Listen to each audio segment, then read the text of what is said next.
स्वागत है आप सभी का एक बार फिर इस YouTube चैनल में। फ्रेंड्स, क्या आप भी बैंक में जाने के बाद पैसा जमा करने के लिए ये स्लिप भरने के लिए किसी से रिक्वेस्ट करते हैं या फिर वेट करते हैं कि कोई आए और आपकी मदद करे? तो आज मैं आपकी ये प्रॉब्लम हमेशा के लिए सोल्व करने वाला हूँ, क्योंकि आज इस वीडियो में मैं आपको बताने वाला हूँ कि बैंक में दी हुई ये जमा पर्ची किस तरह से भरी जाती है और किस तरह से इसमें वन बाय वन आपको अपनी जानकारी जैसे कि नाम, मोबाइल नंबर और रुपए से रिलेटेड सारी चीज़ें कैसे इसमें फिल करी जाती है। तो जैसे ही आप इस वीडियो को आज देखेंगे उसके बाद आपको बैंक में कभी भी स्लिप को भरने के लिए किसी का इंतज़ार नहीं करना पड़ेगा। तो चलिए आइए शुरुआत करते हैं फ्रेंड्स। तो फ्रेंड्स, यहाँ पर आपको ये स्लिप दिख रही होगी। इसमें ये दो पार्ट होते हैं जिसमें आपको अपनी जानकारी फिल करना होती है, जिसमें ये एक पार्ट यहाँ से सील लगाने के बाद यहाँ से फाड़कर ये वाला हिस्सा आपको दे दिया जाता है और ये वाला जो पोर्शन होता है स्लिप का ये बैंक रख लेता है। तो चलिए शुरुआत करते हैं। आपको क्या क्या इसमें जानकारी भरना होती है, क्योंकि यहाँ पर बहुत सारे ऑप्शन दिए हुए होते हैं, तो ये सभी आपको भरने की ज़रूरत नहीं पड़ती है। तो सबसे पहले हम शुरुआत करते हैं फ्रेंड्स कि यहाँ पर आपको दिया हुआ है ब्रांच। तो मान लीजिए कि यहाँ पर अगर आपको ब्रांच दी हुई है तो मैं यहाँ पर लिख देता हूँ पलासिया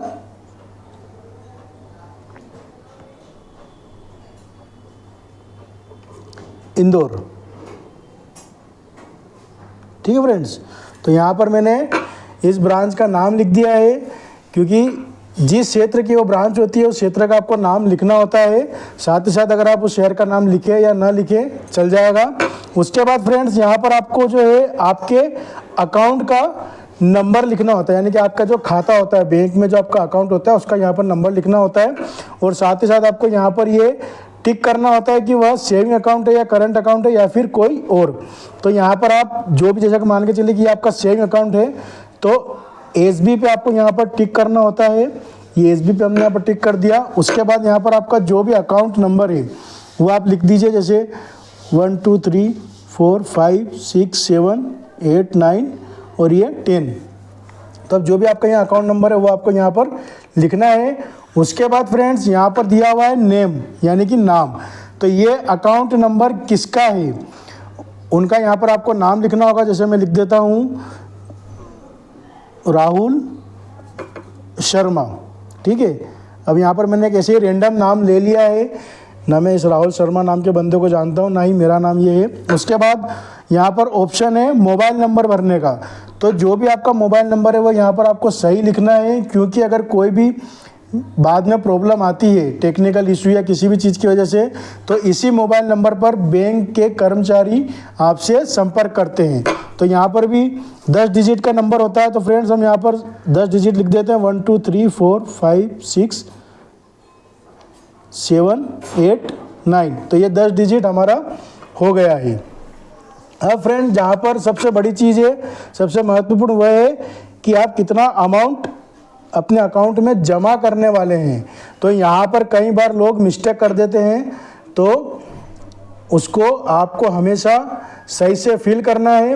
अब देखिए बैंक में कुछ रूल होते हैं पैसा जमा करने के। तो अगर आप 50,000 या उससे ऊपर का अमाउंट एक बार में जमा करते हैं तो आपको आपका पैन कार्ड नंबर भी आपको यहाँ पर देना होता है। जैसे कि यहाँ पर ये मेंशन किया हुआ है पेन संख्या। तो अगर आप 50,000 या उससे ऊपर का अमाउंट जमा करते हैं तो आपको अपना पेन नंबर भी देना होता है। और अगर आप 50,000 से कम अमाउंट जमा करते हैं, चाहे वो 49,999 रुपये ही क्यों ना हो, तो आपको यहाँ पर बैंक में अपना पेन नंबर नहीं देना होता है। तो चलिए मान लीजिए कि अगर आपने 50,000 से ज़्यादा आप जमा कर रहे हैं, मान के चलिए कि आप 5 लाख रुपये जमा कर रहे हैं। ठीक है फ्रेंड्स, तो ये हो गया हमारा 5 लाख रुपए। और अब ये तो हमने यहाँ पर डिजिट में लिख दिया है। अब यही वर्ड इसके नीचे हमें वर्ड में भी लिखना होता है। तो हमें लिखना यहाँ पड़ेगा 5 लाख ओनली। ओनली इसलिए लिखा जाता है फ्रेंड्स कि कई बार धोखाधड़ी हो जाती है, कभी किसी गलत व्यक्ति के हाथ में ये चीज़ चली जाती है तो वो इस अमाउंट को बढ़ा भी सकता है। तो इसलिए हमेशा ये श्योरिटी रखें कि 5 लाख चाहे आप वर्ड में लिखें चाहे डिजिट में लिखें। अगर आपने 5 लाख लिखा है तो उसके बाद ऐसे एक लंबी लाइन खींचकर उसके पीछे से डैश जरूर लगाएं। और वर्ड में लिख रहे हैं तो अपना अमाउंट लिखने के बाद उसके पीछे ओनली लिखकर डॉट जरूर लगाएं। डॉट नहीं भी लगाएंगे तो चलेगा, लेकिन ओनली जरूर लिखें। अब उसके बाद फ्रेंड्स यहाँ पे जो यहाँ पर आपको दिख रहा होगा कि यहाँ पर आपको कई सारे बॉक्स दिए हुए हैं। तो इसमें आपको क्या करना है कि यहाँ पर अगर आप चेक से लगा रहे हैं तो यहाँ पर आपको चेक नंबर लिखना होता है। और अगर आप यहाँ पर चेक नहीं लगा रहे हैं तो आपको नॉर्मली जो है टोटल यहाँ पर आप चाहे तो अपना अमाउंट लिख सकते हैं। तो यहाँ पर आप लिख दीजिएगा 5 लाख और योग में आप करना है यहाँ पर भी 5 लाख, जितना अमाउंट आप भर रहे हैं। ठीक है फ्रेंड्स, और इसको आप कट कर सकते हैं।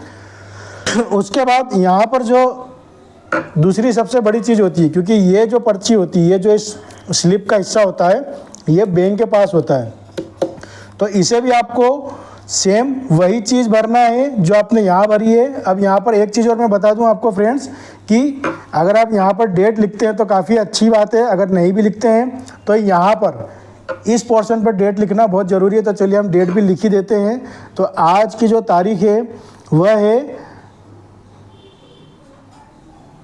7 नवंबर 2025।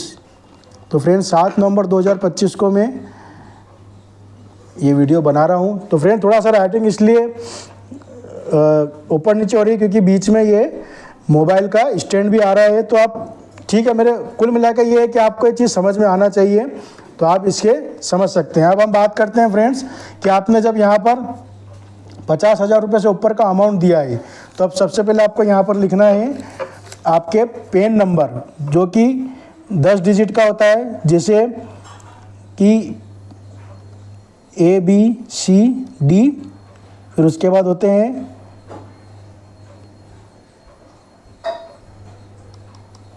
फिर उसके बाद पहले 5 अल्फ़ाबेट्स होते हैं, फिर 4 डिजिट होते हैं 1 2 3 4 और लास्ट में एक और अल्फ़ाबेट होता है। तो इस तरह से टोटल ये 10 नंबर और डिजिट से मिलकर बना होता है ये। तो इस तरह से आपके पास भी पैन कार्ड होगा तो आप वो यहाँ पर नंबर लिख सकते हैं। अब आप यहाँ पर 5 लाख रुपए जमा कर रहे हैं तो अब 2000 के नोट तो फ्रेंड्स बंद ही हो गए हैं। अब 500 के नोट 100 200 50 20 10 और 5 रुपए की। अब आप ओबियसली अगर कोई 50,000 जमा करने गया होगा तो वो 500 200 100 या 50 के नोट लेकर ही गया होगा। बहुत ही रेयर केस देखा जाता है जब 20 10 और 5 रुपए के नोट जमा होते हैं। तो अब आपको यहाँ पर संख्या लिखना होती है। तो चलिए मान के चलिए कि अगर आपके पास 3 लाख रुपए हैं 500 की नोट में, तो यहाँ पर आपको जमा करना है फ्रेंड्स 600। तो ये नंबर लिखा होता है कि आपके पास कितने नोट 500 के हैं, तो यहाँ पर आपने 600 रुपये लिखे हैं, तो ये हो गया टोटल आपका 3 लाख रुपए। ये टोटल अमाउंट आपका 3 लाख रुपए हो गया है। उसके पीछे डैश करके छोटा सा डैश करना होता है।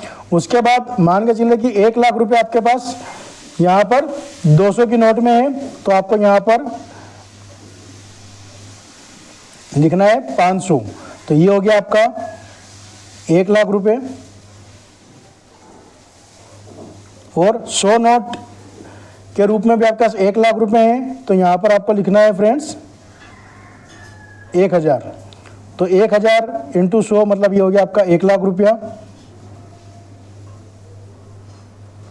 200 इंटू 500 मतलब हो गया 1 लाख रुपए। और 500 के नोट के 500 के टोटल 600 आपके पास नोट हैं, तो आपने लिख दिया यहाँ पर 3 लाख रुपए। अब उसके बाद यहाँ पर एक नीचे लाइन खींचकर ये जो टोटल दिया हुआ है यहाँ पर आपको लिखना है 5 लाख रुपए। तो फ्रेंड्स इस तरह से ये स्लिप का लगभग जो मेन पोर्शन होता है ये कंप्लीट हो चुका है। अब बात करते हैं इस पोर्शन की। तो यहाँ पर सारी जानकारी वही आती है जो आपने इस स्लिप में लिखी है, इस तरफ लिखी है। तो यहाँ पर आपको ब्रांच लिखना है पलासिया इंदौर। मतलब ये मैं एग्जांपल दे रहा हूँ, जो भी ब्रांच आपकी है, जिस शहर में जिस क्षेत्र में आप ये बैंक आपका है, कोई भी बैंक हो उस क्षेत्र की ब्रांच आपको लिखना है। अगर आपको नहीं पता है तो आप वहाँ पर उपस्थित किसी बैंक कर्मचारी से पूछ सकते हैं। या फिर वहाँ पर अगर कोई गार्ड है तो आप गार्ड से भी पूछ सकते हैं। तो उसके बाद अब यहाँ पर हम डेट लिखते हैं, तो जो डेट हमारी यहाँ थी सेम वही डेट हम यहाँ पर लिखेंगे। तो ये हमने कर दिया यहाँ पर 7 नवंबर 2025। अब उसके बाद सेम अकाउंट, तो यहाँ पर हमने सेविंग अकाउंट ही लिखा था फ्रेंड्स, SB, तो यहाँ पर भी हम सेविंग अकाउंट पर क्लिक करेंगे और उसके बाद यहाँ पर हम लिखेंगे अपना अकाउंट नंबर। तो वो 1 2 3 4 5 6 7 8 9 और ये हो गया 10। तो जो भी आपका अकाउंट नंबर है वो आपको यहाँ पर लिखना है।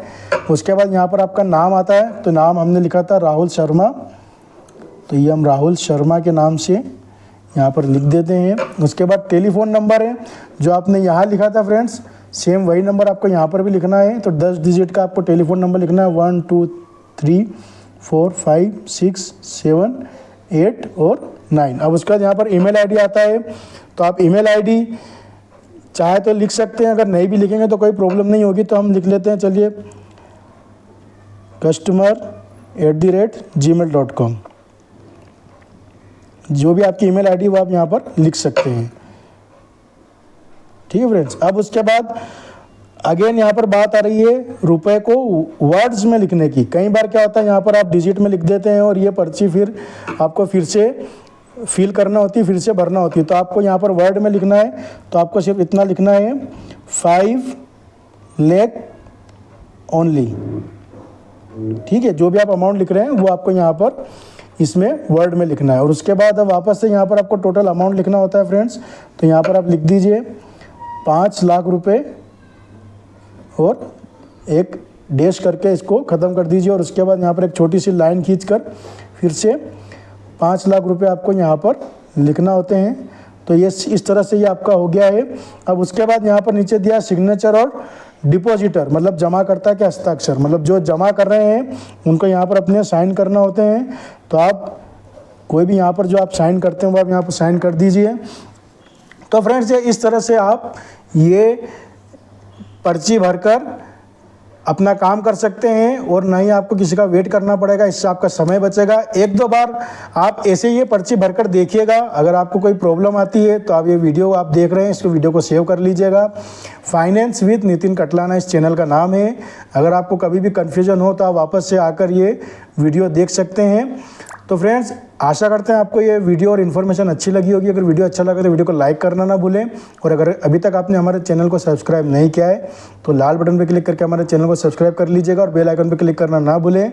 फाइनेंस से रिलेटेड हम सारी वीडियो इसमें अपलोड करते हैं। हमने कुछ पुरानी वीडियो भी अपलोड करी है, आप जाकर देखिए, आपके लिए फ़ायदेमंद होगी। मिलते हैं अगली वीडियो में। धन्यवाद, जय हिंद।